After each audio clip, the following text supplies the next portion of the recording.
এই দোস্ত তেল কবে যাবি কক্সবাজার? এই তো কালকে রাতে যাবো। হ্যাঁ বাবা ও হালা ঠান্ডা এলো করছে রে। বাবা কি হয়েছে?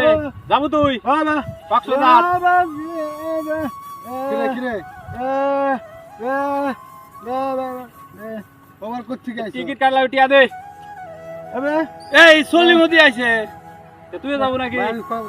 তোমরা তো অনেক ভাই ব্রাদার হয়ে কি করলো? তোরা তো দেখাই পাই না।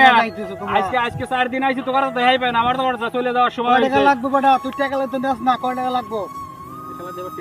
তাহলে তুই তো বন্ধু হইলে গেছিস গা। লাগলে থেকে বন্ধু তুই দুজন যাইবি। দোস্ত ছোটবেলার দোস্ত। হ্যাঁ শোন, কত ল্যাংটা গালা মারবে দিছি আমরা। এরে খালি মারবার লাগে। তুই দূর ভাই একদম রাত উঠে নাকের হাতি ভাঙে এরে শালা তুই বলে গেছিস। শোন দোস্ত, শোন। এমন করে ওরা নিয়ে যাচ্ছি, তুই কিন্তু কারো কাছে কবি না। বলে পারে কিন্তু সবাই তো বন্ধু বান্ধব, বুঝছ না? সবার সাথে তো আর মনে কর যে মন মেলে না, আমি পারবো না। এবার দোস্ত তোকে আমি নিয়ে যাবো না, তুই কিন্তু তোরে আমি আগেই মনে কর যে ম্যানেজ করে ফেলাবো না, বুঝছিস? তোরে আমি নিয়ে যাবো। দেখে যে এত সুন্দর জায়গা, এত সুন্দর সাগর আছে, আমি এটা কখনো জানতাম না। তুই না করলে দোস্ত এবার তোকে নিয়ে যাবো, সাগরে নিয়ে যা খাওয়া দেখবি। তোকে আমি মনে কর যে নোনা পানি আছে না, নোনা পানির ভিতর দেখবি যে তোরা সাঁতার কাটে সাগর পাড়ি দিয়ে দিবি দোস্ত। সারা সাঁতার কাটা লাগলে টায়ার দেবো না, টায়ার ধাক্কাতে যাবে। হ্যাঁ ধাক্কাতে যাবে। হ্যাঁ ঠিক আছে।